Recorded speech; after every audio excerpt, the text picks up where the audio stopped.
tous et bienvenue à notre célébration de Noël aujourd'hui. Nous sommes contents que vous puissiez vous joindre à nous pour louer notre Seigneur, l'adorer, le remercier pour sa venue. Et en guise d'introduction, j'ai choisi des lectures dans l'Évangile de Jean, versets 44 et 46 du chapitre 12. Jésus déclara à haute voix, « Si quelqu'un me fait confiance, ce n'est pas en moi seulement qu'il croit, mais encore en celui qui m'a envoyé. Qui me voit, voit aussi celui qui m'a envoyé. C'est pour être à la lumière que je suis venu dans le monde, afin que tout homme qui croit en moi ne demeure pas dans les ténèbres. » Et un peu plus loin, en Jean 14, il dit, « Je pars, mais je vous laisse la paix, c'est ma paix que je vous donne. Je ne vous la donne pas comme le monde la donne. C'est pourquoi ne soyez pas troublés et n'ayez aucune crainte en votre cœur. » Et Jean 14, 1, « Que votre cœur ne se trouble point. Croyez en Dieu et croyez en moi. » Je vous invite à vous lever pour entonner cette déclaration. Oui, je crois en toi.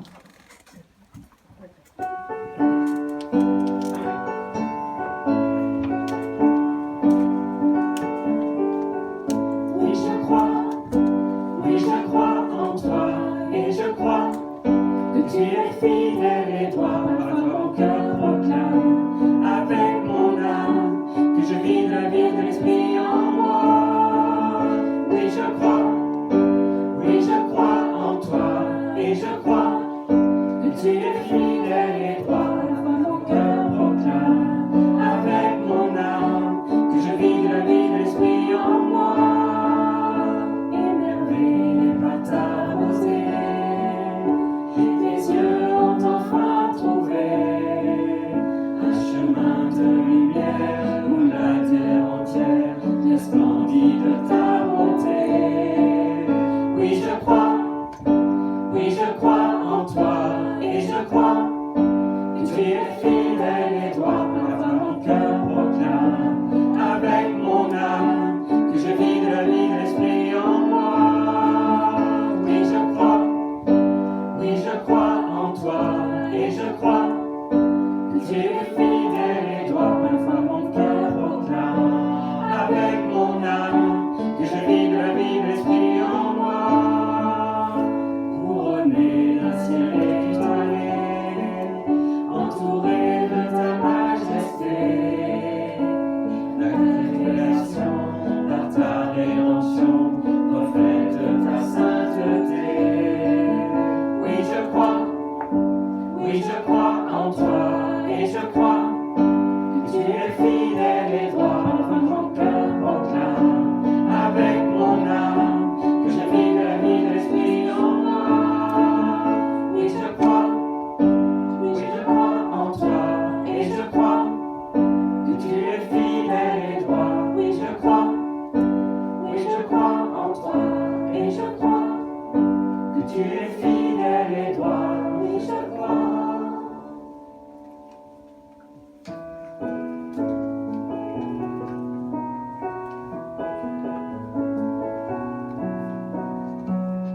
Je crois en Jésus, je crois qu'il est le Fils de Dieu, je crois qu'il est mort et ressuscité, je crois qu'il a payé pour tous, et je crois qu'il est ici, présent au milieu de nous, tout puissant pour nous guérir, et par sa grâce pardonner.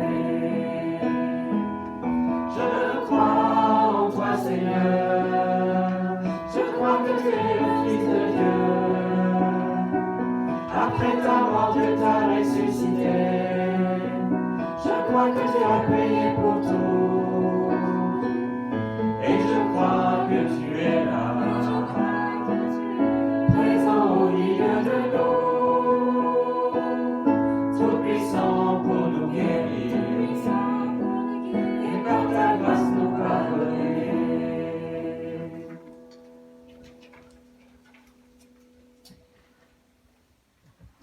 Ésaïe 9, versets 5 et 6, « Car un enfant nous est né, un fils nous est donné, et il exercera l'autorité royale. Il sera appelé merveilleux, Dieu fort, Père à jamais, jamais et prince de la paix. Et Matthieu 2, 23, voici, la jeune fille vierge sera enceinte et elle enfantera un fils que l'on appellera Emmanuel, ce qui veut dire Dieu est avec nous.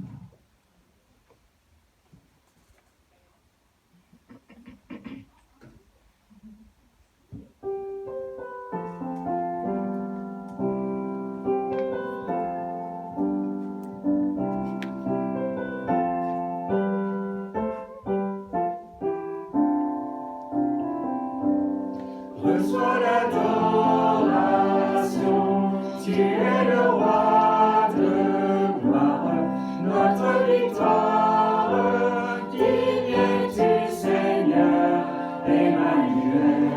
Reçois l'adoration, tu es le roi de gloire, notre victoire, digne es-tu Seigneur, Emmanuel.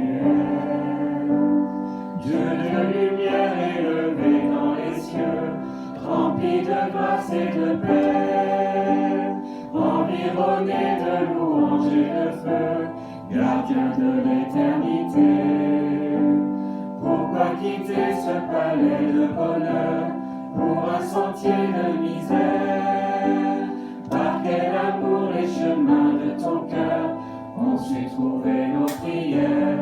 Reçois l'adoration, tu es le roi de gloire, notre victoire, digne es-tu Seigneur, Emmanuel.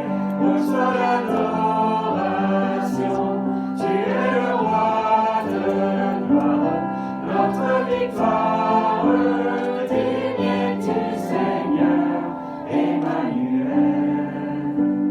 De cette foi que ton cœur a montrée, je veux puiser mon secours. Sur le chemin que ta vie a tracé, je marcherai chaque jour. Garde mes yeux des attraits de ce monde, garde-moi près de la croix.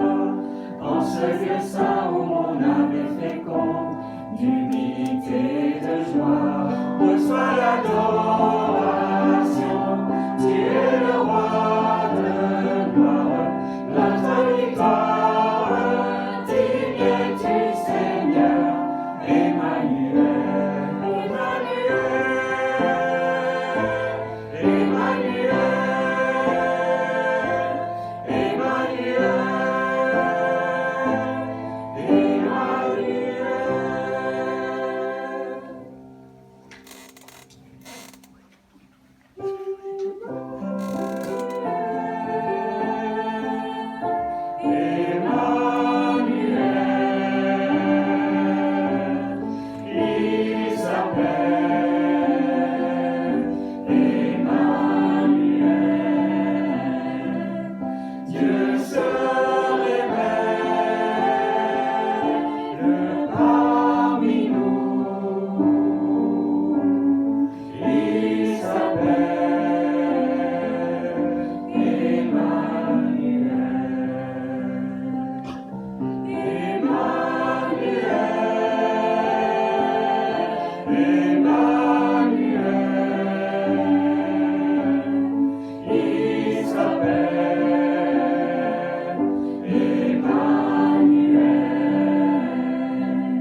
4 chants. Vous verrez qu'ils sont très variés. Il y en a pour tous les goûts. Donc,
malade, comme moi, j'ai perdu ma voix, désolée aujourd'hui. En tout cas, merci à la chorale qui nous a fait tous ces chants. Pour ceux qui nous visitent aujourd'hui et les habitués, vous trouverez dans votre bulletin une petite carte de com. Et cette carte de com vous permet de répondre à plusieurs questionnements que vous auriez ou à vous laisser vos sujets de prière. On prie volontiers pour vous et pour recevoir les nouvelles de l'Église aussi, si vous voulez laisser vos coordonnées. Et pour ceux qui nous regardent par Internet, vous la trouvez aussi sur le site de l'Église et vous pouvez nous la renvoyer par mail. Nous allons passer au moment des offrandes. L'offrande fait partie de notre adoration au Seigneur. Lui redonnons une partie de ce qu'il nous donne, parce que c'est lui qui pourvoit à tout ce qu'on a chaque jour. C'est lui qui nous donne le souffle de vie, c'est lui qui nous permet de vivre chaque jour et d'avancer. Et je vous ai choisi le verset dans 2 Corinthiens 9, 10. Celui qui fournit la semence au semeur et lui donne le pain dont il se nourrit, vous donnera aussi avec largesse toute la semence nécessaire et fera croître les fruits de votre générosité. Le Seigneur a promis de pourvoir à tous nos besoins et à nous en donner plus pour que nous puissions être généreux aussi avec les autres. Et je vais vous lire un extrait d'une prière, d'un recueil que j'aime beaucoup. Tout ce que je suis et tout ce que j'ai. Seigneur de l'univers, tout ce que je suis vient de toi. Tu m'as donné le souffle de vie et c'est grâce à toi que j'ai grandi, que je respire, que mon corps fonctionne. Mon tempérament, mes dons et mes capacités, c'est toi qui les as permis. Tout ce que je possède est un cadeau de ta part.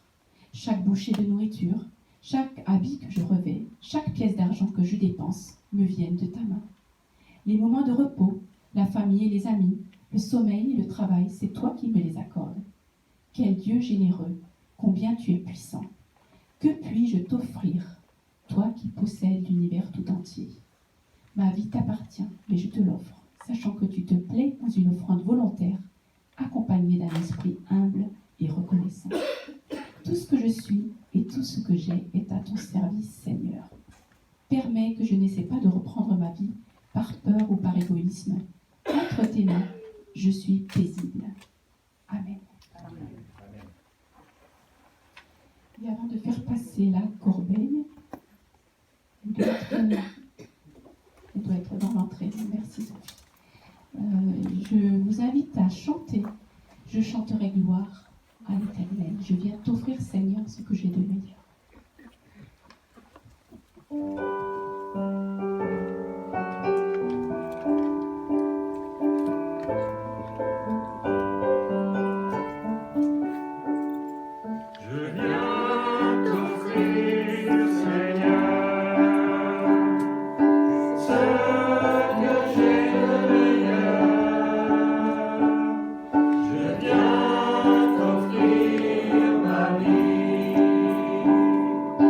Oui, à toi.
si tu aimerais bien prier et prendre le panier, s'il te plaît.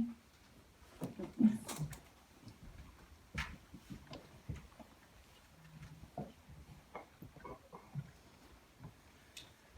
Seigneur, nous te remercions pour tout ce que tu nous donnes. Tu es un bon Père. Tu es bienveillant à notre égard, digne d'être adoré, d'être loué. C'est pourquoi tu nous as demandé de donner pour que nous puissions recevoir en retour. Et c'est pourquoi aujourd'hui, nous venons te demander de nous permettre d'ouvrir nos cœurs et notre porte-monnaie et de donner. Donner pour notre Église qui en a besoin pour pouvoir grandir en nombre et aussi grandir dans l'établissement que nous souhaitons avoir pour pouvoir avoir un culte le dimanche matin. Je t'ai ainsi prié au nom de Jésus. Amen.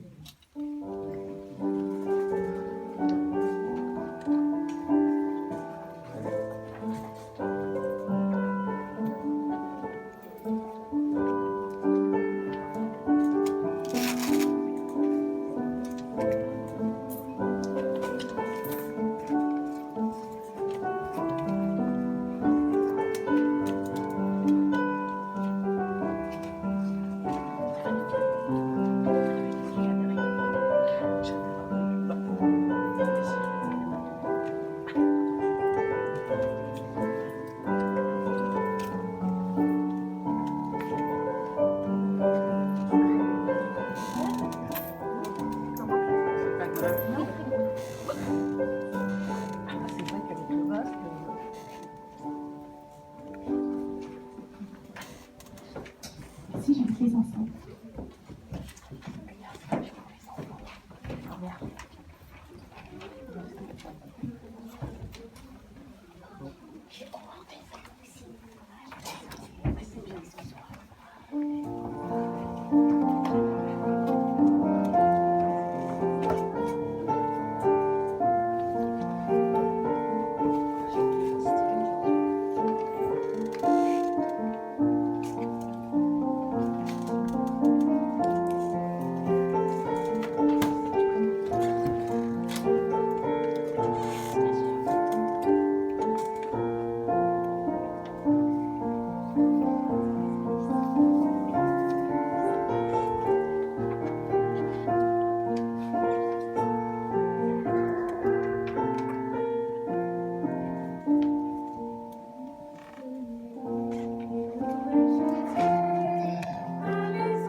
Notre Père qui est aux cieux. Oui, Qu'est-ce que c'est? tu m'as appelé. Ah non, je ne t'ai pas appelé. Je prie. Notre Père qui est aux cieux. Là, tu l'as encore fait. Qu'est-ce que j'ai fait? Tu m'as appelé et tu as dit notre Père. Mais voici, à quoi penses-tu? Ah rien, Ah rien du tout. Je prie. Je ne fais rien de mal, non? Non, continue ta prière. Que ton règne vienne. Que ton nom soit sanctifié. Que veux-tu dire par là? Ce que je veux dire, je ne sais pas. Cela fait juste partie de la prière, c'est tout. Mon nom est différent des autres noms.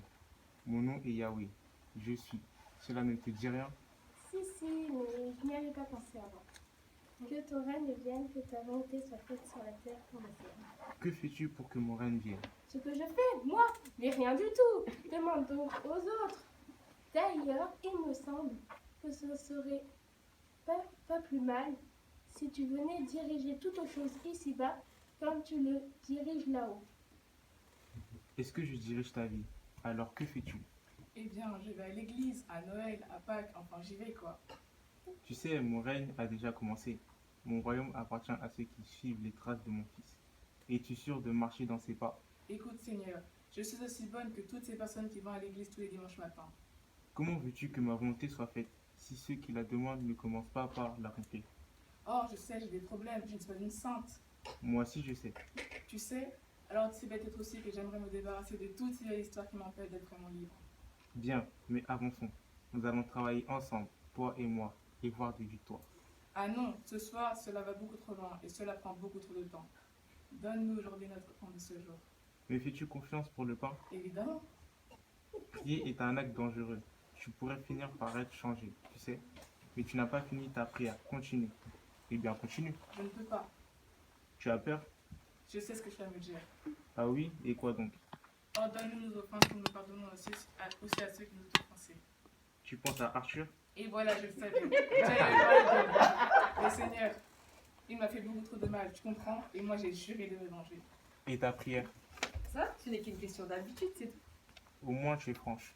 Mais ce n'est pas facile de porter la haine en soi, n'est-ce pas? Non, ce n'est pas facile, mais je vais te dire, une fois que je me serai vengée, j'irai beaucoup mieux. Cela n'ira pas mieux, au contraire. Tu es déjà tellement triste. Je peux changer tout cela. Toi, tu peux? Comment? Pardonne à Arthur, comme un jour moi je t'ai pardonné. Non, Seigneur, je ne peux pas lui pardonner. Vraiment, je ne peux pas. Que disais-tu dans ta prière? Bon, je vais essayer de pardonner. Mais toi, va lui parler. Je ne sais pas s'il te prie chaque soir. Ce n'est pas ce qui m'arrête. Continue ta prière.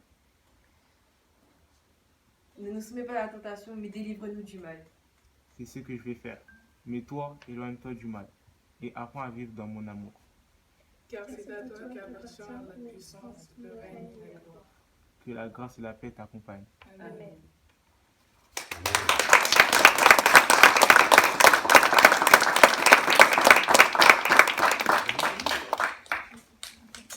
Juste un petit mot pour vous dire que vraiment elles ont fait beaucoup d'efforts pour apprendre ce texte. Bravo. Pour nous, c'est un peu la conclusion de ce qu'elles ont appris aussi à l'école du dimanche. Et pour nous aussi, c'est ça, Noël, le fait que Jésus est né pour que nous ayons une relation personnelle avec Dieu, que nous ayons une communication avec lui. Et la prière, c'est ce temps que nous pouvons passer avec Dieu. Voilà. Merci beaucoup. J'invite les enfants et les ados à rejoindre leur classe. Et pendant ce temps, nous allons chanter notre chant, un beau chant sur la paix, parce que notre thème du message est sur la paix. Comme un fleuve immense est la paix de Dieu, parfaite est l'avance, vainqueur en tout lieu.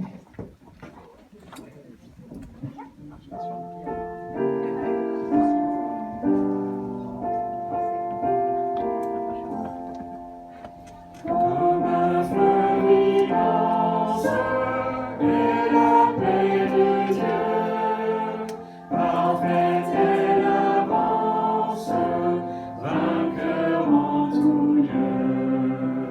Parfaite est l'amour de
Bonjour à tous. Bonjour. Alors si vous prenez avec moi dans votre bulletin les notes du message, vous y trouvez ici aujourd'hui les versets qu'on va voir ensemble et la structure.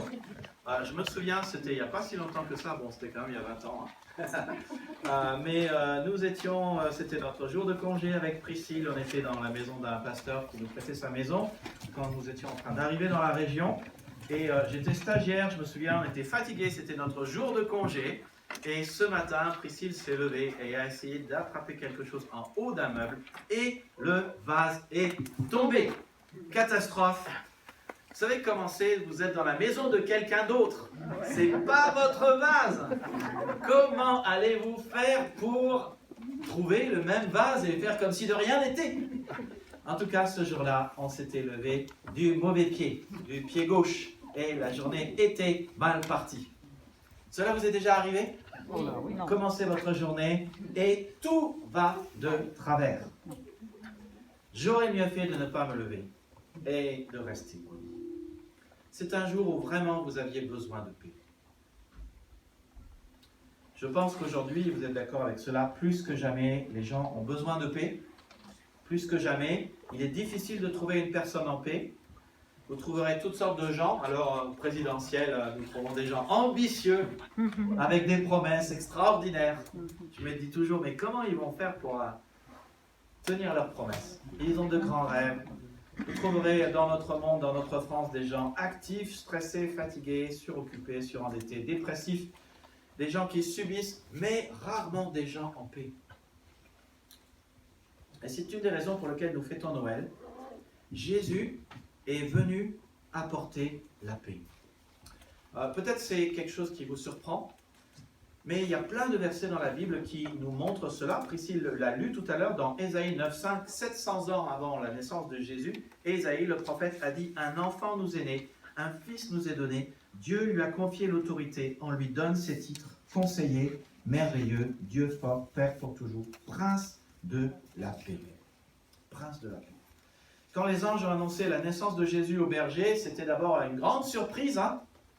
Ils ne s'y attendaient pas.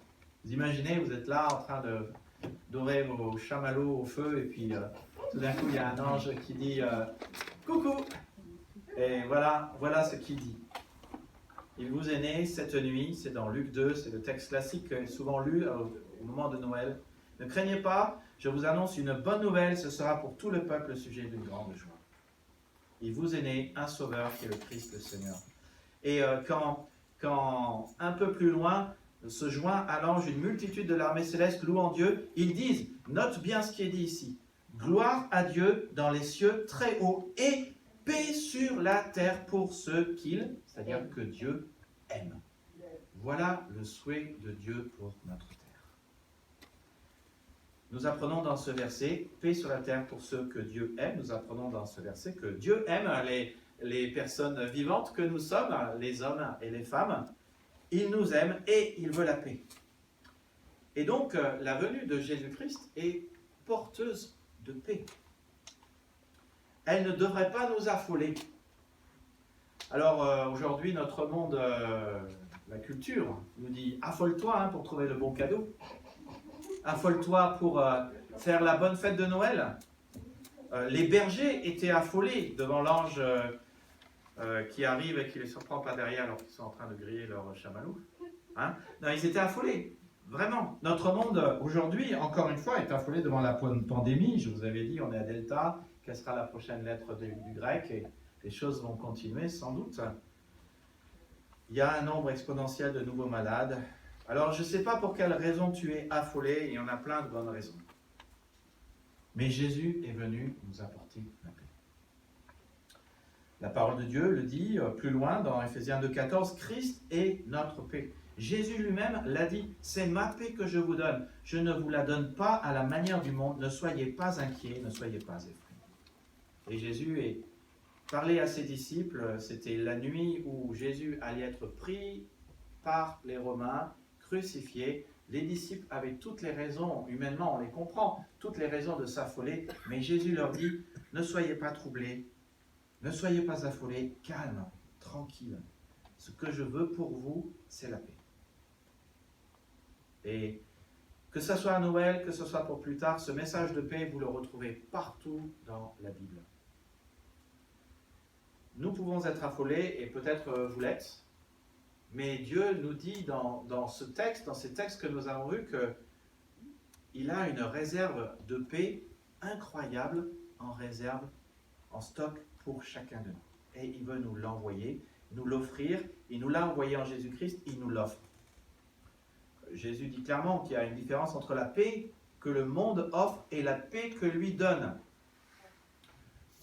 Combien de fois le monde a mis des traités de paix en place? Combien de fois? Et ils ont été rompus. La paix du monde passe. Il suffit d'un virus. Il suffit d'un pays qui accumule les soldats à la frontière. Vous suivez ça en ce moment en Ukraine? Il suffit de ce que le monde nous pressurise pour offrir des cadeaux.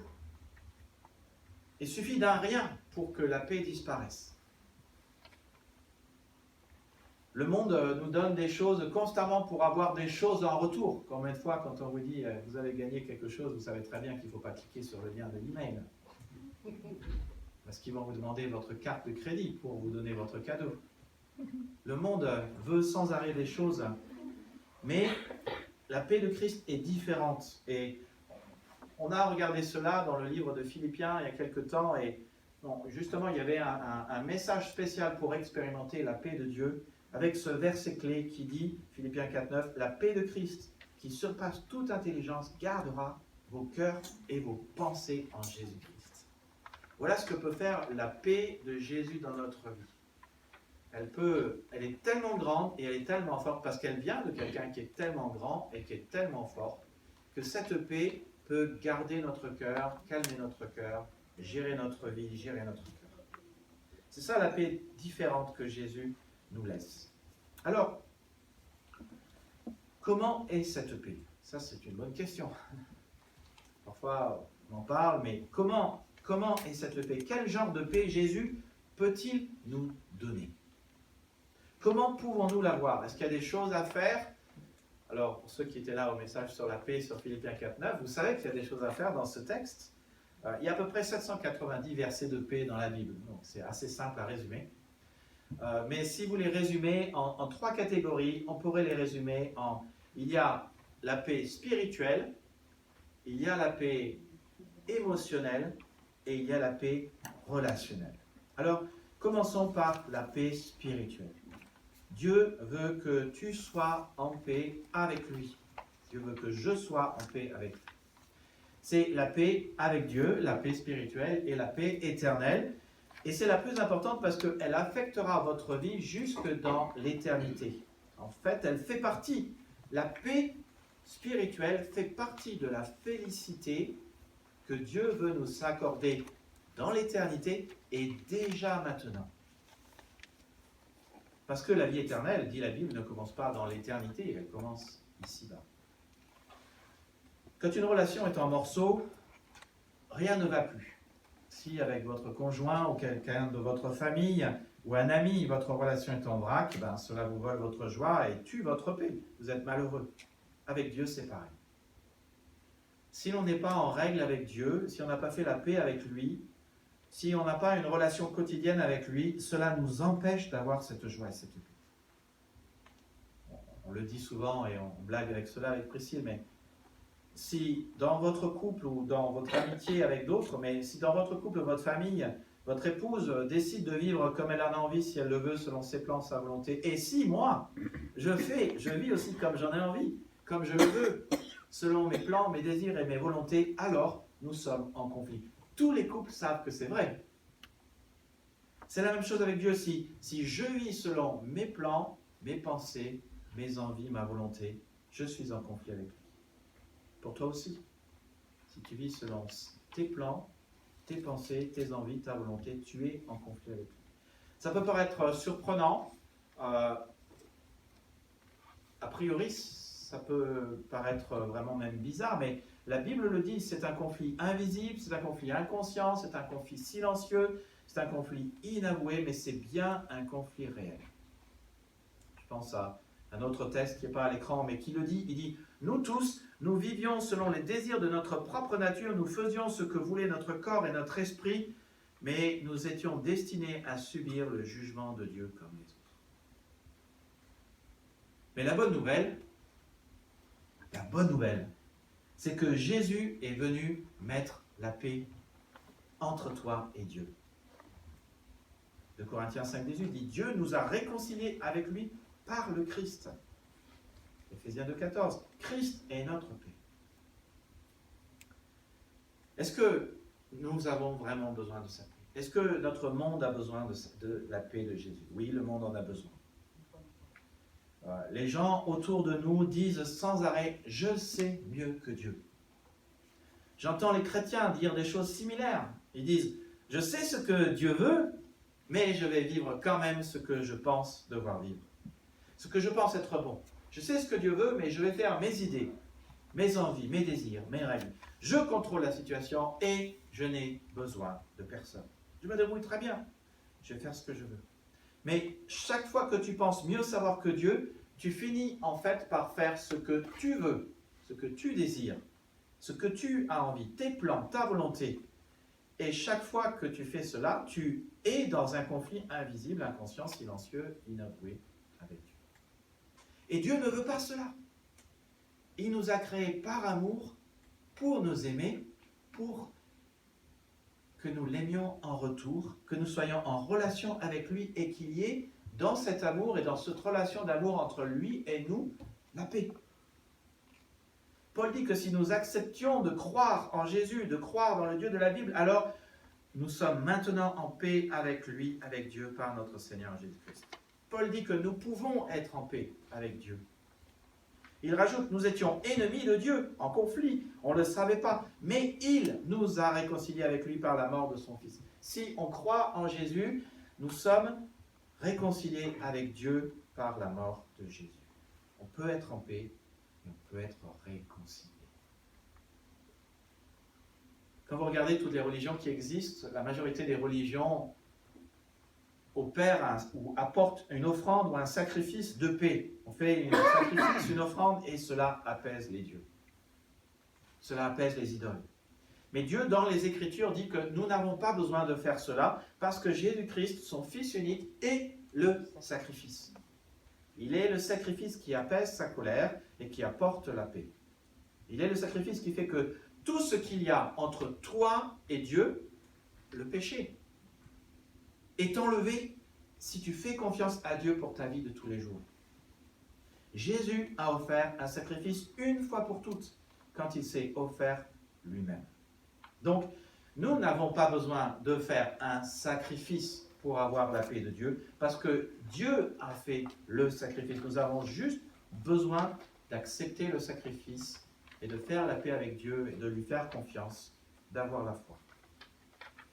Et si nous nous réunissons le dimanche, ce n'est justement pas, contrairement à d'autres religions, pour apporter ou faire un sacrifice qui nous donnerait la faveur de Dieu. En fait, c'est l'inverse. Nous avons le sacrifice qui nous apporte la faveur de Dieu, qui est Jésus-Christ, et qui nous apporte la paix de Dieu et qui enlève notre péché. Il a déjà été fait. C'est par reconnaissance que nous nous réunissons. Parce que Christ, par son sacrifice, a apaisé la colère divine. Parce que Christ est notre paix. Parce que Christ a payé notre péché. Christ nous a réconciliés avec Dieu. Et nous avons sa paix dans notre relation avec lui. Donc ça, c'est la paix spirituelle, la paix avec Dieu. La deuxième paix que Dieu nous offre, c'est la paix émotionnelle. Dieu veut que tu aies la paix intérieure. C'est peut-être un petit peu moins théologique, un petit peu moins lointain, un petit peu moins théorie. C'est la paix de Dieu, la paix du cœur, la paix dans ton cœur. C'est la conséquence de la paix avec Dieu. Quand tu l'auras, tu te sentiras bien. Cela correspond à la volonté de Dieu. Il veut que tu te sentes bien. Il veut que tu ailles bien. Il veut que tu sois bien. C'est tellement important. Et on le voit partout dans toute la Bible. Je pense à Colossiens 3,15 et qui parle de cette paix intérieure qui dit que la paix du Christ règne dans vos cœurs. C'est en effet à cette paix que Dieu vous a appelé.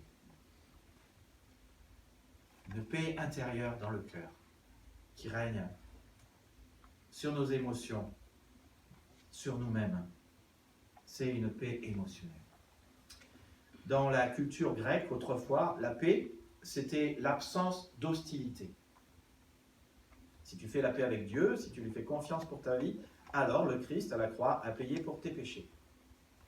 Si tu adhères à sa personne, alors tes péchés sont pardonnés. Tu n'es plus en guerre contre Dieu, mais tu as la paix.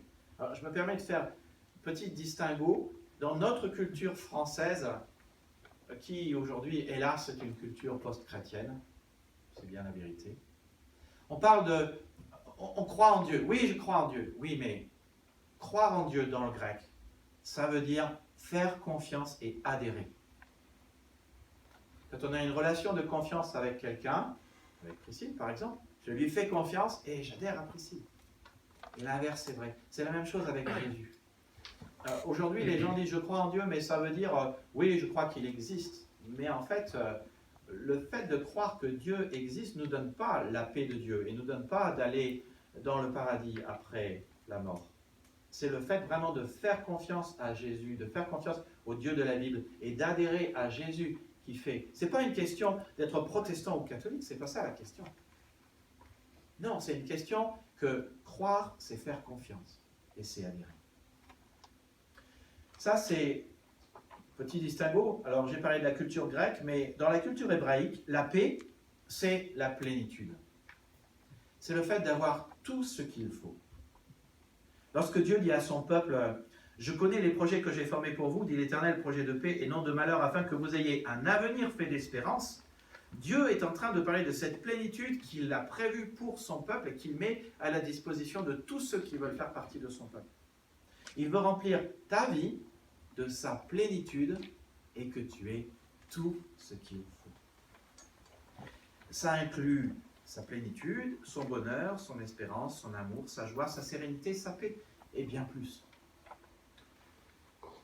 On le voit partout dans les Saintes Écritures que Dieu a en réserve une paix pour chacun de tes problèmes. Tu as un problème physique, Dieu a une paix physique pour toi. Je ne dis pas que tu seras forcément guéri ici-bas, mais ça peut arriver que tu sois guéri ici-bas. Tu as un problème de couple ou un problème familial, il y a une paix conjugale ou familiale en réserve pour toi. As-tu un problème d'addiction? Il y a une paix vis-à-vis des addictions. As-tu un problème de peur? Dieu a en réserve pour toi une paix et un antidote contre la peur. As-tu un problème d'argent? Dieu a une paix financière pour toi. Tu as un problème relationnel? Dieu a une paix relationnelle en réserve pour tes relations. Mais voici la clé. C'est que la clé de cette plénitude se trouve en Jésus-Christ. Toute la plénitude de la divinité habite en Jésus-Christ. Vous avez, dit Paul à l'église de Colosse, vous avez tout pleinement en lui. La paix, c'est la plénitude. Et la plénitude, c'est Jésus. Donc toute la question à se poser, c'est comment s'approprier cette plénitude? Comment avoir cette paix? En s'appropriant Jésus et en lui faisant toute la place. Si tu fais toute la place à celui qui est la plénitude, alors la plénitude va remplir cet endroit où il y a de la place. C'est aussi simple que cela. Aujourd'hui, hélas, les gens ne voient plus le rapport entre croire en Jésus et un certain nombre de choses qui, d'après la Bible, sont des choses de base. D'après Dieu, dans sa parole, sont des choses de base. Ces dernières montrent si oui ou non tu lui fais toute la place. Et donc si oui ou non tu as sa plénitude et la paix qui va avec. Parce que, voilà, c'est bien notre foi qui sauve, mais quand nous avons la foi, il y a des œuvres qui suivent. Et si nous donnons toute la place à Jésus, qui est la plénitude, et en lui nous avons toute plénitude, alors si nous lui donnons toute la place, il y a des choses qui changent dans notre vie. De quoi est-ce que je parle? Je parle par exemple que croire en Jésus, la Bible dit clairement que c'est avoir une relation avec lui. Donc, la base, c'est la prière et l'écoute de sa parole. La base, c'est aussi de rejeter le mal et de faire le bien. Est-il nécessaire de le préciser? C'est tellement important. La Bible dit que dans les derniers temps, les hommes diront du mal que c'est bien et du bien que c'est mal. Déjà des choses qui se passent comme ça. La Bible, Dieu, dans sa parole, dit qu'à la base de notre relation avec lui et avec les autres, ça devrait être l'amour du prochain. Faut-il le rappeler et le redire? Pourquoi parfois les églises sont plus connues pour les positions contre lesquelles ils sont que les positions pour lesquelles ils sont? La base, dit la Bible, et on voit cela dans le livre des Actes, c'est que le jour de la résurrection de Jésus-Christ, les chrétiens, ceux qui croient en lui, se réunissent pour célébrer sa victoire, parce que vous savez, sa victoire, c'est notre victoire. Victoire sur la mort. Et je pourrais continuer. Et vous savez, le problème n'est pas que, bon, c'est une réflexion interne à notre Église, le problème, c'est pas que le culte a lieu le dimanche après-midi ou le dimanche matin. Alors je sais que certains disent « Non, mais il faut qu'on soit le dimanche matin, et si on était le dimanche matin, ça serait mieux. » Mes amis, l'Église n'a jamais été un bâtiment, et l'Église n'a jamais été un créneau horaire. La Bible dit que l'Église, c'est chaque personne qui adhère à Jésus. Ça, c'est les pierres vivantes. Ce n'est pas une question de dénomination religieuse, protestant unis, baptiste, évangélique, pentecôtiste, catholique. C'est pas ça la question. La vraie question, c'est ceux qui suivent le Christ sont des pierres vivantes et constituent l'Église et se réunissent pour louer et adorer et célébrer et exprimer leur amour envers Dieu le dimanche, parce que le dimanche, c'est le jour de la victoire. Et parfois, j'ai des échanges avec des gens qui nous soutiennent et prient pour nous. Et j'ai eu un échange cette semaine qui me disait, mais l'Église, ce sont des pierres vivantes. Je dis, Amen. Mes amis, la véritable Église en France ne grandira que si les gens choisissent d'adhérer à celui qui donne leur vie, celui d'adhérer à Jésus qui a donné sa vie pour nous, et si nous sommes prêts à accepter non pas nos définitions des choses, mais sa définition des choses. Que si nous adhérons à lui, nous croyons en lui, nous sommes des pierres vivantes. Et l'Église ne grandira que quand les chrétiens comprendront cela. La paix intérieure vient quand vous faites toute la place au Christ. C'est alors qu'il vous habite pleinement et que vous expérimentez sa paix. Et vous savez qu'il a toute la place quand vous lui faites confiance. Et vous savez que vous lui faites confiance quand vous faites ce qu'il dit dans sa parole. Jésus a dit, vous m'aimez? Très bien. Alors obéissez à mes commandements. Nous devons hélas reconnaître, je pense que vous seriez d'accord avec moi, que nos vies sont parfois pleines d'autre chose que de Jésus-Christ. Elles sont pleines de télé, de Facebook, de distractions, de Netflix, de notre ego. Elles sont pleines de nos redéfinitions du bien et du mal. Elles sont pleines de nos envies, elles sont pleines de nos mensonges. Elles sont pleines des mensonges que la société a mis en nous et que nous répétons. Elles sont pleines de nos fatigues, de nos ambitions, elles sont pleines de nos peurs. Elles sont pleines de nos relations brisées, de tourments, de déprimes, d'anxiété. La vérité, c'est qu'elles sont pleines parfois de rancœur. Oui Seigneur, pardonne-nous nos péchés comme nous pardonnons aussi. Mais ne me parle pas d'Arthur. Tu vois, c'est ça le truc. Parce que je prie la théorie, mais dans la pratique, elles sont pleines de plein de choses. D'anxiété, de déprime, de tourments, de rancœur, mais pas de Christ. Et il en résulte que parfois nous sommes malheureux, que parfois la paix de Christ n'est simplement pas là. Comment changer cela? Comment? Oh, la Bible dit, il y a une chose à faire. En changeant d'avis. Changer d'avis, ça veut dire se repentir. En disant, Père Céleste, je me suis trompé. Tu dis que la plénitude est en Jésus? Tu dis que la paix est en Jésus? Que cette paix peut régner dans ma vie et dans mon cœur? Je suis intéressé. Alors, je veux te faire confiance pour ma vie.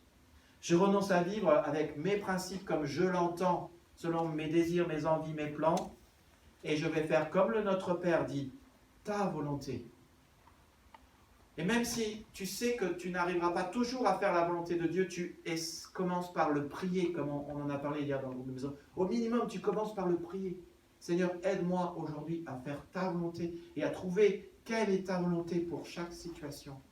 Et au moins, d'essayer de faire confiance à Dieu et d'essayer de faire même des petits pas de bébé, baby step, mais pour avancer. Et alors, effectivement, la paix intérieure viendra.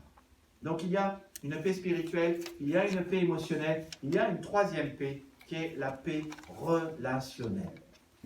Dieu veut que je sois en paix avec les autres et Dieu veut que tu sois en paix avec les autres. C'est la paix relationnelle. Je pense à Romains 12, 18 qui dit « S'il est possible, et dans la mesure où cela dépend de vous, vivez en paix avec tous les hommes. » C'est la paix relationnelle à la maison, c'est la paix relationnelle avec mon époux, mon épouse, avec mes enfants, avec les frères et sœurs, avec notre prochain. C'est la paix relationnelle avec le voisin, c'est la paix relationnelle avec le collègue, c'est la paix relationnelle avec ceux dont je n'aime pas forcément les origines ou la religion. Cette paix veut dire l'absence d'hostilité, l'absence de rancune, l'absence d'amertume relationnelle. Et cette paix dépend directement de ta relation avec Dieu et de la paix que tu as avec lui et de lui. Ce que je suis en train de parler, je vais le dire en termes personnels, c'est plus je suis loin de Dieu, plus mes relations sont foireuses. C'est bien la vérité et je sais parfaitement que c'est vrai. Si je suis déconnecté de Dieu, si je ne passe pas du temps avec lui, alors je suivrai ma volonté, mes idées, mes envies et tout foirera. Si je ne vis pas, parce que tu vois, il y a une chose qu'on comprend dans la Bible, c'est que, en fait, quand on vit dans la présence de Dieu et quand on est dans la présence de Dieu et quand Dieu est en nous, tu vois, Dieu ne peut pas s'empêcher d'aimer. Alors quand tu vis dans la présence de Dieu et que Dieu est en toi ou que tu vis dans sa présence, son amour vient sur toi. Et c'est la même chose avec sa paix. Quand tu vis dans la présence de Dieu, sa paix vient sur toi. Quand tu vis dans la présence de Dieu, sa joie vient sur toi. Tu vois, sa présence déteint, sa présence vient sur nous. Et c'est cela. Si je ne vis pas dans la présence de Dieu, ces bienfaits ne viennent pas dans ma vie, et alors je suis négatif, je suis de mauvaise humeur, je suis irritable et méchant. Et Priscille en paye les pots cassés. Et moi aussi. C'est vrai pour toi aussi. Voudrais-tu une famille paisible? Nourris ta relation de la présence de Dieu. Nourris ta relation avec Dieu. Croissez dans la connaissance et la grâce de notre Seigneur Jésus-Christ. Lis la Bible. Parle à Jésus. Apprends à connaître Jésus. Dieu a dit, par sa mort sur la croix, le Christ les a réunis. Et là, quand il est question de les a réunis, c'est les juifs et les non-juifs en un seul corps. Et il les a réconciliés avec Dieu par la croix et il a détruit la haine. Tu vois, la première chose qui unit les croyants, même d'origine différente, c'est la paix avec Dieu. Et la paix avec Dieu, finalement, détruit la haine. Une deuxième chose qui est moins dite, c'est que la paix de Dieu, dans les cœurs des croyants d'une église, fait l'unité d'une église. Que la paix de Christ règne dans vos cœurs. C'est en effet à cette paix que Dieu vous a appelés en tant que membres d'un seul corps. Il y a un lien étroit entre la paix spirituelle, la paix émotionnelle et la paix relationnelle. Il y a un lien étroit entre la paix relationnelle et l'unité de l'Église et la paix de l'Église. Et notez dans le texte la relation entre la paix qui règne dans les cœurs et le fait qu'en tant qu'Église, nous sommes membres d'un seul corps. Et moi, j'aimerais dire que quand une Église n'est plus unie, et ça arrive parfois que les églises ont des problèmes d'unité. Vous savez, le vrai problème de fond, c'est qu'ils ils auraient besoin de se mettre à genoux et de se souvenir à quel point ils ont été pardonnés de tous leurs péchés. Faites qu'ils fassent alors la liste de tous leurs péchés et qu'ils se souviennent que leurs péchés ont été pardonnés et qu'ils ont cette paix avec Dieu et que donc ils peuvent avoir la paix de Dieu. Vous voyez le fameux Arthur qu'on ne veut pas pardonner? Le truc, c'est quand on commence à se souvenir à quel point nous avons été pardonnés, nous nous rendons compte que le péché de l'autre qui doit être pardonné n'est en fait pas grand-chose. C'est le cas pour moi. Chacun, au fond de lui-même, doit donc répondre à cette question. Est-ce que je veux que la paix de Christ règne dans mon cœur? Est-ce que je veux que la paix de Christ règne dans mes relations? Ce qui nous mène à une autre question. Ai-je une relation avec Dieu? Est-ce que je vis avec lui? Est-ce que je l'écoute? Est-ce que je lui parle? Bon, la Bible dit qu'on parle à Dieu comme on parle à une personne normale. Dieu est une personne, donc on lui parle comme s'il est une personne. Est-ce que je lui ai donné toute la place? Est-ce que je lui fais confiance? Est-ce que je lui obéis? Dieu nous rappelle son plan de paix et de bonheur et ce qu'il désire de tout son cœur pour toi. S'il est possible, et dans la mesure où cela dépend de vous, vivez en paix avec tous les hommes. Pas simplement avec les personnes que tu aimes bien, pas simplement avec les personnes qui sont de la même religion que toi, vivez en paix avec tous les hommes. Et en tant que pasteur, je crains que ces questions parfois n'aient pas trouvé les réponses dans nos cœurs. Nous suivons nos plans, nous pensons mieux savoir que Dieu, mais dans les faits, vous n'avez pas la paix relationnelle, parce que vous n'avez pas la paix émotionnelle, parce que vous n'avez pas la paix spirituelle, parce que vous n'avez pas la plénitude de Jésus, parce que vous n'avez pas compris cette promesse venant de Dieu que toute la plénitude est en lui, parce que vous n'avez pas répondu à cette question. Est-ce que je veux la paix de Dieu spirituelle, émotionnelle et relationnelle dans ma vie? Et à nous tous qui avons déjà goûté à cela, nous savons que ce que Dieu nous propose, c'est de loin le meilleur. Être en paix avec les autres, c'est être en paix aussi avec soi-même. Et aussi être en paix avec Dieu. Et être en paix avec Dieu, c'est faire la paix aussi avec soi-même et avec notre passé. Faire la paix aussi vis-à-vis des autres. La question c'est, est-ce que je la veux? Si la réponse à ces trois questions, est-ce que tu veux la paix relationnelle, est-ce que tu veux la paix émotionnelle, est-ce que tu veux la paix spirituelle, si la réponse à ces trois questions n'est pas oui, alors Jésus est venu en vain il y a 2000 ans. Tu vois, c'est ça le truc. Jésus vient avec une paix qui surpasse toute intelligence, qui gardera nos cœurs et nos pensées, qui gardera nos relations et qui gardera toute notre vie. Et hélas, parfois, nous nous disons, non mais j'ai encore des cadeaux à acheter, quoi. Tu vois le truc? Franchement, je ne dis pas que les cadeaux c'est inutile, mais les cadeaux on s'en fout. C'est pas tellement plus important que la relation avec les autres. Et ça serait bête que Jésus soit venu pour rien, alors qu'il est venu nous apporter la paix, et que cette paix et la félicité éternelle est un des ingrédients, une des composantes de la félicité éternelle que Dieu a prévue pour nous dans l'éternité et déjà maintenant. Alors se pose la question, comment avoir la paix de Dieu? Trois choses. Vous devez d'abord avoir un moment de clarté dans votre vie. Ensuite, avoir une attitude d'humilité et dépendre de Dieu. Votre vie s'en trouvera transformée. Et vous serez une personne totalement nouvelle. Un moment de clarté. Je dois vivre un moment de clarté. De quoi je parle? Tu dois vivre un moment de clarté. Un moment de clarté, c'est un moment de vérité. C'est un moment de... Ce moment va te transformer parce que tu vas voir les choses comme tu les as jamais vues. Tu vas voir les choses comme elles sont réellement. Tu vas voir les choses comme Dieu les voit. Non pas comme toi tu te vois, mais comme Dieu te voit. En psychologie, on dit qu'une portion de notre personne que nous connaissons et une portion de notre personne que nous ne connaissons pas. Et à l'inverse, il y a une portion de notre personne que les autres connaissent, qui n'est pas forcément celle qu'on connaît, et une portion de notre personne que les autres ne connaissent pas. Quatre choses. Le moment de clarté, c'est justement un moment où on a une vue plus véridique sur notre personne qui nous permet de prendre les bonnes décisions. À Noël, c'est arrivé à plein de gens. Marie l'a expérimenté à l'annonciation par l'ange. Il lui a dit, mais ton fils qui va naître, ça va être par la vertu du Saint-Esprit et il sera roi et régnera éternellement.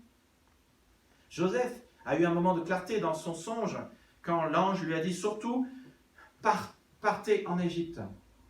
Les bergers l'ont eu avec les anges quand ils ont dit, ne craignez pas, je vous annonce une bonne nouvelle, il vous est né cette nuit à Bethléem, dans la ville de David, un sauveur qui est le Christ, le Seigneur. L'apôtre Jean l'a eu lorsque l'Apocalypse lui a été révélé. Les mages l'ont vu en voyant cette étoile dans le ciel. Chacun a pu voir les choses comme elles étaient vraiment parce que Dieu leur a donné de le voir. Et la différence avec nous, ou la différence avec les autres personnes, c'est que Dieu sait tout à notre sujet. Toi et moi, nous ne savons quasiment rien à notre sujet. Et nous ne savons quasiment pas grand-chose à son sujet aussi. Nous croyons savoir des choses.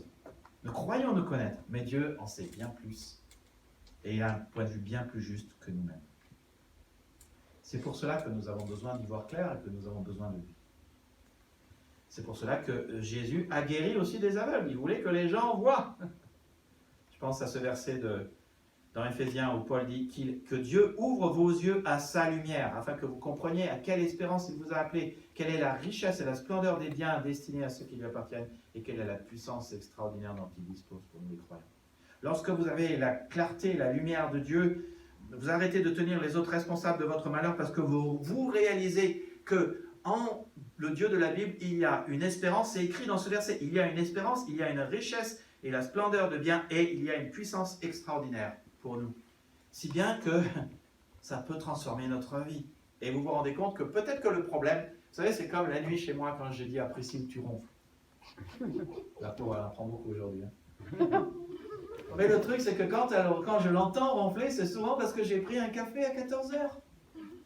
Et tu vois, c'est peut-être pas Priscille le problème, c'est peut-être le café que j'ai pris. Et c'est ça ce qui se passe parfois, nous croyons que c'est les autres le problème, alors qu'en fait, c'est peut-être plus complexe que cela. Et c'est pour ça qu'on a besoin que Dieu nous éclaire.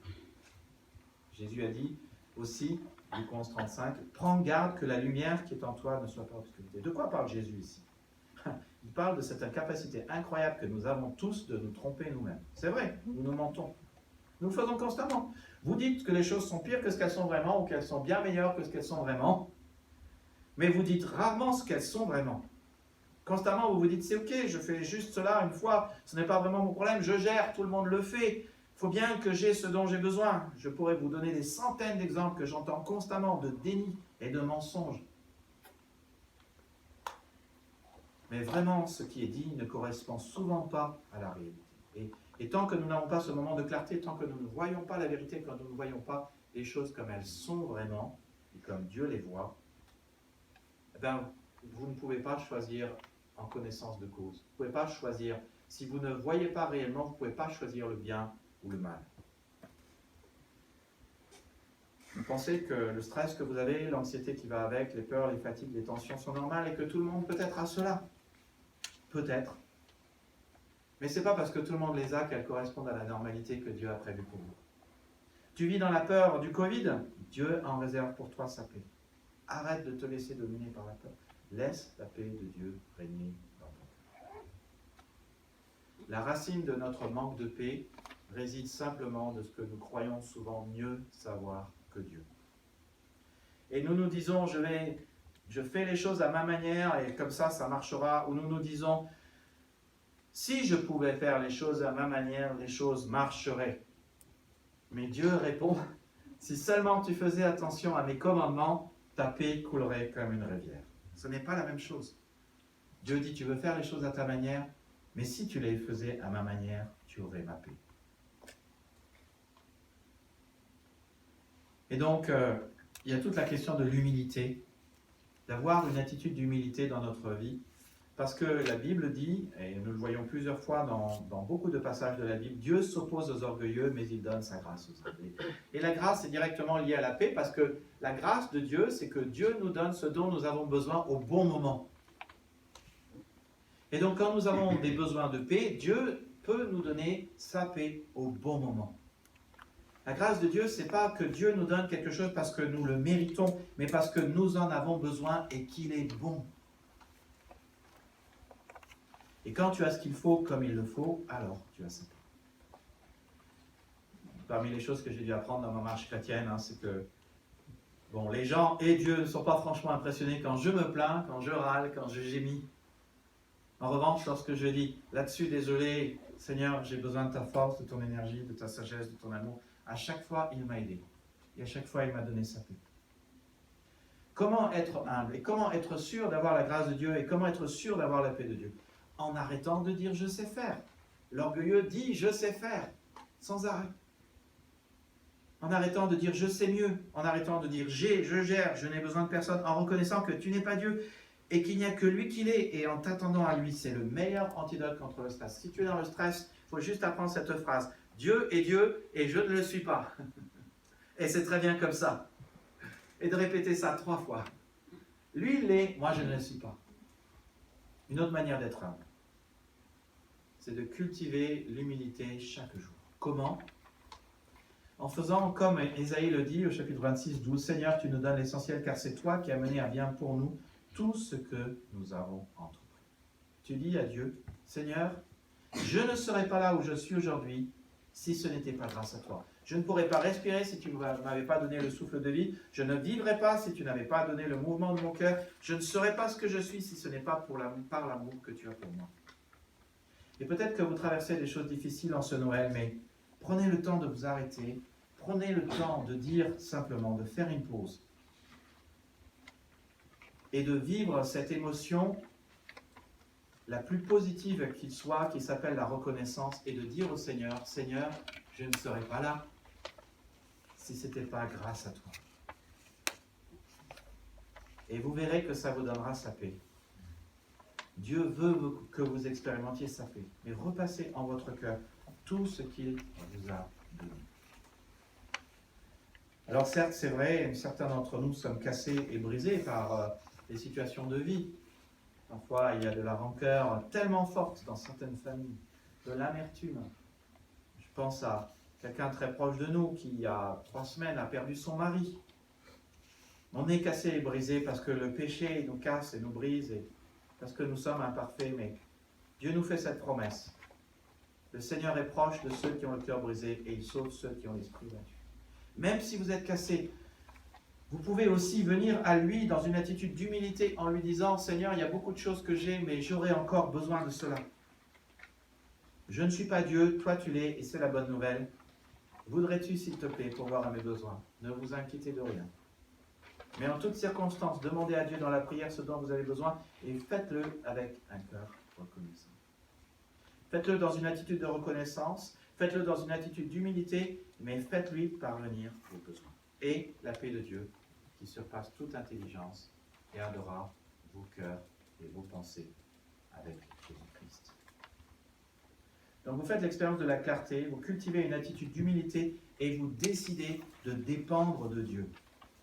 Je dois m'attendre à ce que Jésus m'aide. Tu dois t'attendre à ce que Jésus t'aide. Tu dois t'attendre à ce que Jésus vienne à ton secours. Et tu vois, c'est là l'utilité de la foi qui est confiance. Si la foi, c'était simplement de croire que Jésus existe, il ne se passerait rien dans ta vie. Mais justement, la foi, c'est de faire confiance à Jésus, que Jésus est vivant, il est ressuscité. Il y a plus de 500 témoins qui l'ont vu après sa résurrection. Il est vivant, il est sur le trône, il intercède pour nous. Et quand on prie notre Père, parce que Jésus intercède pour nous, il se passe des choses. Et Jésus dit clairement, il vous sera fait selon votre foi. Il vous sera fait selon votre confiance, selon l'adhésion que vous avez à ma personne. Mais il faut que vous vous attendiez à ce que je fasse des choses pour vous. Si vous me priez et vous ne croyez pas quand vous dites le Notre Père que Dieu parle, vous serez autant surpris que nos jeunes tout à l'heure. Tu vois, quand on prie Dieu, il écoute. Et il répond. Jésus est le prince de paix, il est venu pour te donner cette paix véritable. Et si je devais résumer tout ce que la Bible dit sur la paix, je prendrais un seul verset. J'ai donné tout un message sur ce verset, mais ce verset est tellement important, c'est un verset aussi tellement beau. Jésus, à des moments, c'est un vrai poète, je veux dire, il dit des phrases qui, théologiquement, qui, verbalement, sont si belles. Il fait cette promesse à tous ceux qui sont fatigués et chargés, tous ceux qui s'affolent. Venez à moi, vous tous qui êtes fatigués et chargés, et je vous donnerai du repos. Prenez mon joug sur vous et recevez mes instructions, car je suis doux et humble de cœur, et vous trouverez du repos pour vos âmes. Note que Jésus parle de repos, donc de paix. Et il ne parle pas que de repos physique, il parle du repos de ton âme. Donc il parle de paix émotionnelle, de paix pour ton cœur. Le monde nous dit sans cesse qu'il y a plein de solutions au manque de paix. Première chose que notre monde dira, c'est « tu manques de paix, pars, échappe-toi aux Antilles, ou échappe-toi dans un coin perdu, et là tu trouveras le repos ». Mais le problème, c'est que quand tu pars pour t'échapper, tu pars avec le manque de paix entre tes deux oreilles, le manque de paix dans ton cœur, et ils viennent avec toi. C'est ça le problème. Tu pars avec. Le monde dit, tu as un problème de paix, ton cœur est vide, achète plein de cadeaux. Ça va résoudre ton problème. Avoir plus. Et pour avoir plus, travaille plus. Et le problème, c'est que plus ne conduit pas à de la paix et du repos.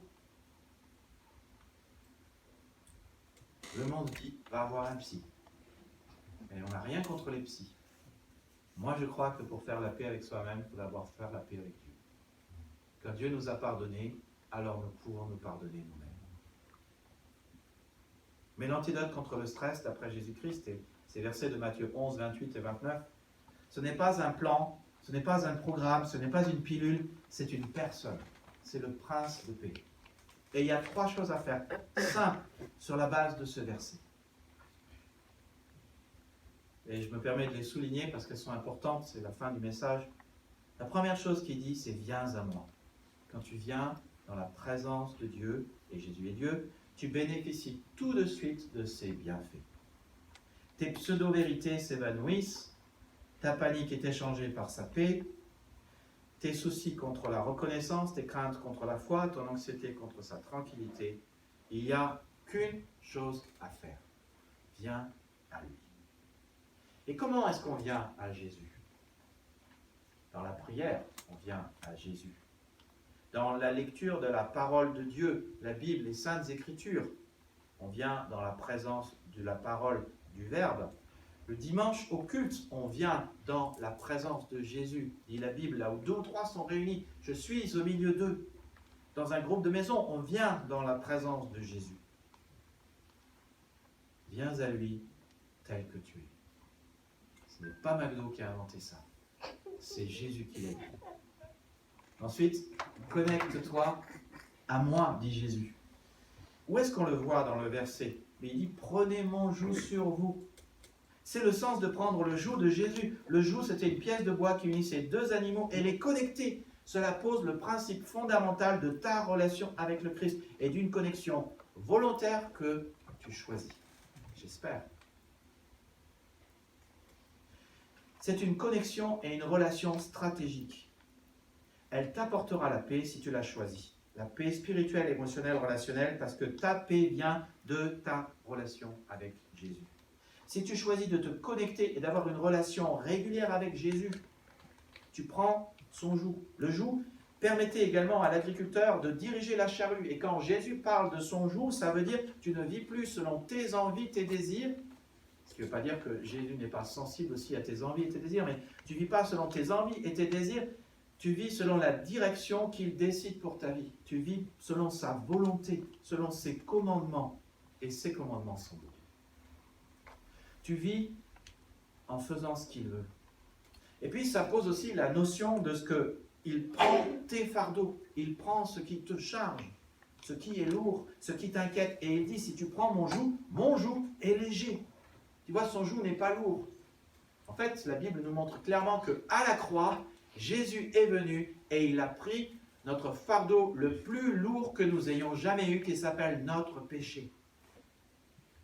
Mais le joug de Jésus n'est pas dur, il n'est pas lourd, il est léger. Et donc Jésus prend notre fardeau, il prend notre péché, il prend ce qui te charge, il prend ton manque de paix et il s'en occupe. Mais il faut accepter de lui faire confiance. Accepter d'avoir cette relation avec lui et de former équipe, comme il nous le dit, cette pièce de joug, mettez 2 animaux ensemble, qui tiraient ensemble dans le même sens. Il faut accepter de faire confiance à l'autre qui s'appelle Jésus. Et puis la troisième chose que Jésus dit dans ce texte, qui est assez simple, c'est « laisse-moi te changer ». Jésus dit « reçois mes instructions ». Cela veut dire « accepte mes commandements ». Et surtout, instruction veut dire enseignement dans le grec. Mes instructions. Cela implique d'accepter, donc d'apprendre. Et quand on apprend, on change. La chose simple à faire ici, c'est d'écouter Jésus et de lui faire confiance pour ta vie.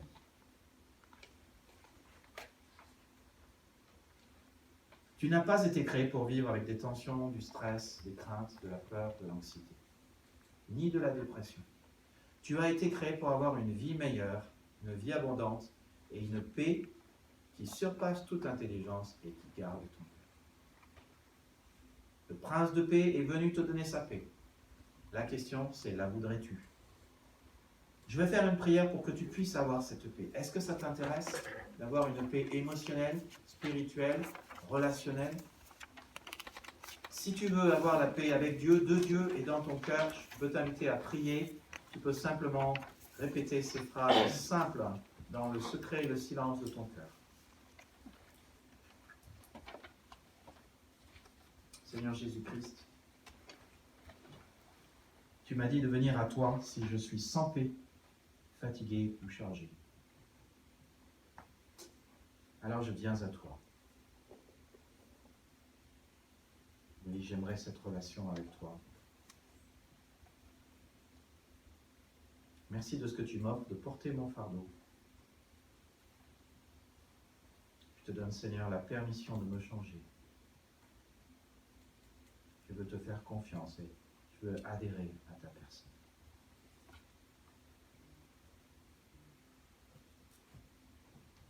Si vous avez fait cette prière pour la première fois, c'est une prière qui est très importante. Elle changera votre vie.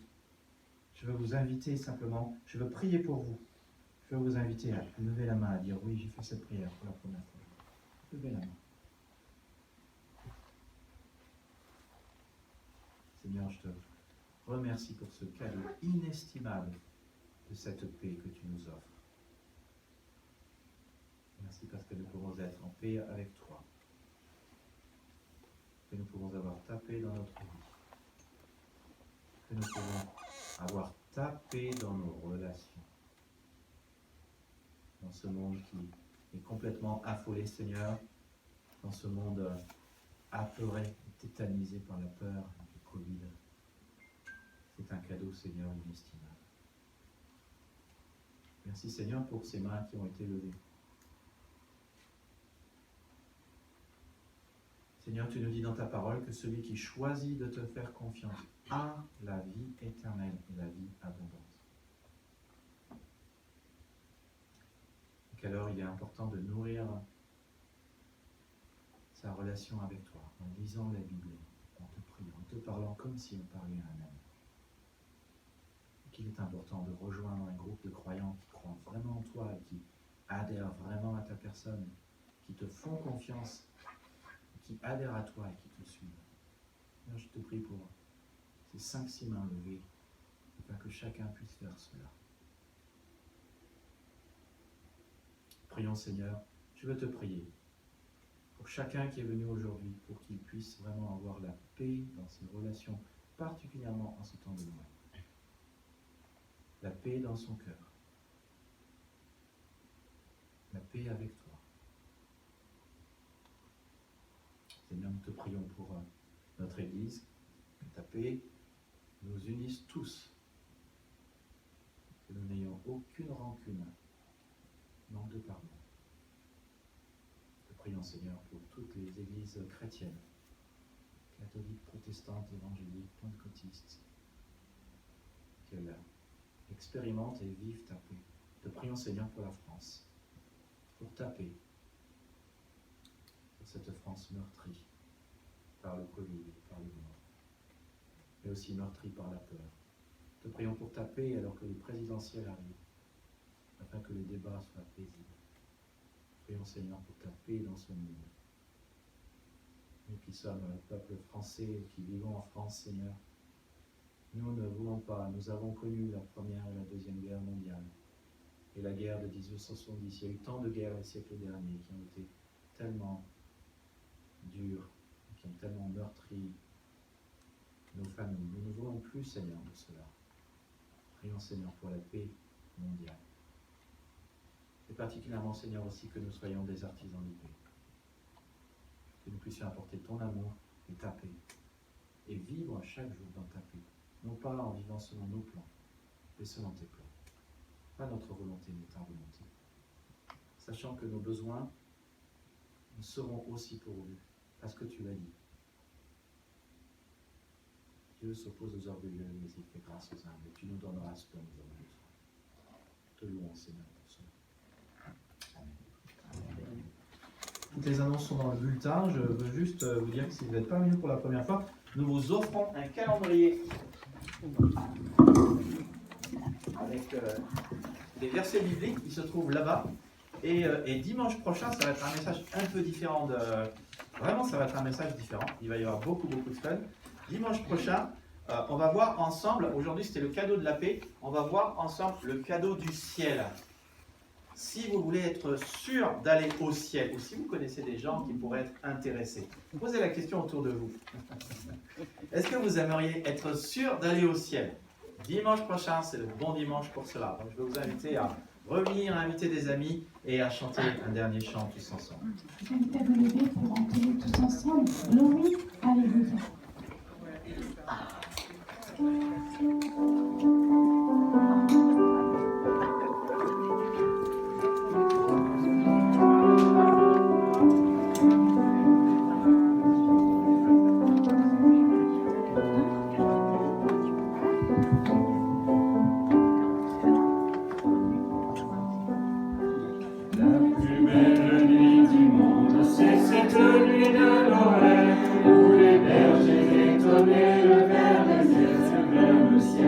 Une étoile semble dire, suivez-moi, je vous conduis. Il est né cette nuit. Glory, glory, hallelujah. Glory, glory, hallelujah. Glory, glory, hallelujah. Chantons, chantons Noël. Sur la paille d'une étable, ils se sont agenouillés, les pauvres comme des princes aux pieds de l'enfant nouveau-né. Et ce chant comme une source à traverser le pays, il est né cette nuit. Glory, glory, hallelujah. Glory, glory, hallelujah. Glory, glory, hallelujah. Chantons, chantons Noël.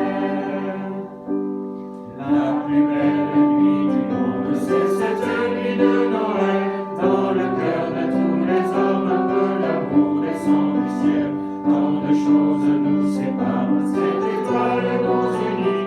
Il est né cette nuit. Glory, glory, hallelujah. Glory, glory, hallelujah. Glory, glory, hallelujah. Chantons, chantons Noël.